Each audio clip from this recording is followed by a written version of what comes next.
Kylan, what's leverage? Okay, that is a question of questions.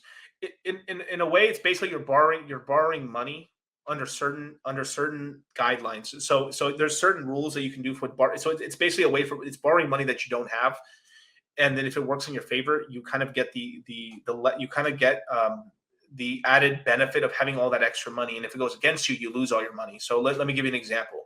When you have a position where you're 5x long, what that means is you're essentially borrowing 5 times your initial investment. Does that make sense? So you're borrowing on 5 times your initial investment for that temporary space of time. So let's just say you have $10,000.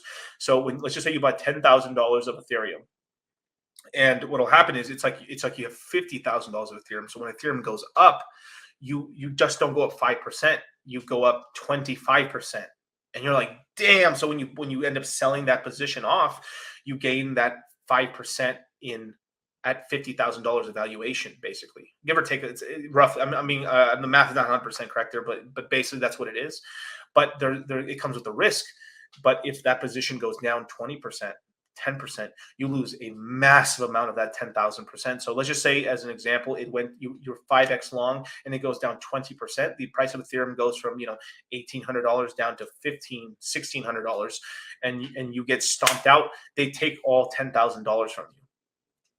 So a lot of people who are trying to essentially grow their bag faster than where they're at that point in time, they use leverage. And for most people, because the casino's rigged, right?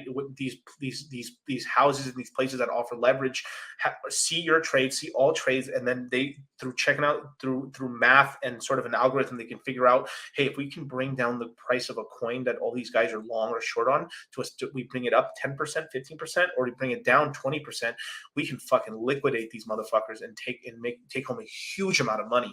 And what they do is that they sell a lot of their coins down, bring the price down. Everyone gets liquidated. They get taken down. They buy back their coins, and then they have all this extra profit. So they make hundreds of millions and billions of dollars off of just wrecking people, taking longs and shorts all the time in the market, because they can essentially see they own the playground, they own the space, so they can tell when it's profitable for them to do so. It's a very, very dangerous game. So we highly, highly, highly recommend you don't use leverage. But then there's also a more of a safer type of leverage, which is basically it's leverage with much tighter rules or a much lower leverage. So there's something called LTV loans, which is loan to value loans. So what it basically means is it's a collateralized loan where you put up, let's just say, a Bitcoin, which is $10,000. Just use that as an example now. So one Bitcoin is $10,000. You could borrow 25% of the value of that. So that what that means is you're essentially taking a 0.25x position. So you are taking a long. So it would basically take that position crashing between 80 to 75% for you to lose your principal. So what happens is you have a $10,000 Bitcoin. They'll lend you out, here's $5,000, and then now you have $5,000. It's loaned, no taxes on it because it's a loan. You have to do it through an official place that actually has your social security card, social security number, and everything like that. So FYI, and then from there you can reinvest that into something else. And then what could happen is if the prices go up, it can make your loan so cheap that it goes from let's just say the price of Bitcoin goes from 10,000 to 50,000. You still only owe that $5,000. So all you would have to do is just say, close out my loan. They would take out 5% of your Bitcoin to pay back the loan. They would give you 95% of your Bitcoin back, and you still had that $5,000 that you invested everywhere. Now I'm saying the pretty truth of you killed it. You did it at the right time, but it can go against you where let's just say Bitcoin crashes to $5,000 in this example. Okay, $10,000 Bitcoin as an example, right? So it crashes to $5,000, and you're like, oh my god! So now you're at this weird point where your whole loan, everything that you have right there, that $2,500 that you borrowed isn't your entire Bitcoin's only worth $5,000, and your whole loan is $2,500. You're like, oh my god, you're in this kind of shitty position now. You're like, fuck. And then you still have the $5,000, which is good. But what happens if you put it into a shit coin and you played it wrong, and now your $5,000 turned to $1,000, and then Bitcoin crashes down to $2,000 in this example, and then you lose the whole Bitcoin. You still have that money that you borrowed right there, but then it's only worth $1,000, and now so you lost $10,000. Your $10,000 of value has turned to $1,000.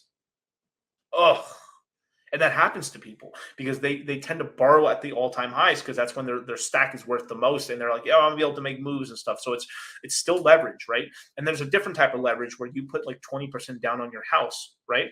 So that's you obviously you put less. You can do a you do a first homeowners type of loan and stuff. You can put 3 or 2.5% down or 3% down on a property. But let's just say you're doing a traditional mortgage and you put down 20% of the value of the house down as a down payment, and then you lock in your interest rate. That is also leverage because you're being lent out the rest of the money. So you're it's still like 5x leverage, but because you have a locked in rate, you lock in the interest rate, which is smart. Don't take any of that bullshit loans where like it can increase, it can go up and down depending on the interest rate. The interest rates are going up, so it's stupid to do this kind of loans. You get a fixed interest rate mortgage. It's locked in, and if you can handle that payment, then it's a leverage where you can like it's leverage where you're like, I can handle this. I can handle this payment no matter what. That's like probably one of the safer leverages you can do. So their leverage is powerful, but but it's dangerous. You have to be very very careful. And a lot of real estate guys have gotten themselves in trouble because either they didn't put enough down, or their properties really never were cash flowing correctly. Like they'd have to be like rented out like nonstop for it to even be profitable, and people were essentially trying to go towards more of appreciation. But what happens when the appreciation doesn't go up, and then now your interest rate's insane? You can get yourself into a huge amount of trouble. So it's all about terms and figuring out whether it's the good time to do so, and you kind of got to weigh your risks. Some people decide to take, Miguel, I'm taking a $30,000 loan out for the X 7 years, X years. My payment's going to be $300, $400. I've got a good job. I can handle that. I can take this loan. That's a lower thing of leverage, but it's about locking it in, making sure that the payment's not going to balloon off of you, and then you have a good amount of time to pay it off. That's a risk that you can afford to take. Obviously, I don't recommend it, but in terms of like the PEMDAS, or the order of like how to get wrecked, it's a much lower one, especially if that payment you can afford to do it, so you can take action today. That's kind of like all the levels of leverage and stuff like that. And we have an entire day. We have I'd say half a webinar of the 20 webinars we do for the crypto mindset course that has to do with leverage and stuff. And that was a very brief summary of what we talk about there. It's a much longer 2-3 hour discussion when we go into leverage and stuff, just to show you ways of like how not to do it. And if you're going to do it, these are safer ways, but still be careful. Don't do it. And at the end of the day, you're the one that takes responsibility for doing some of this. So you've got to really weigh out your options when doing all this stuff. So Tylen, that was a great question, man, for sure.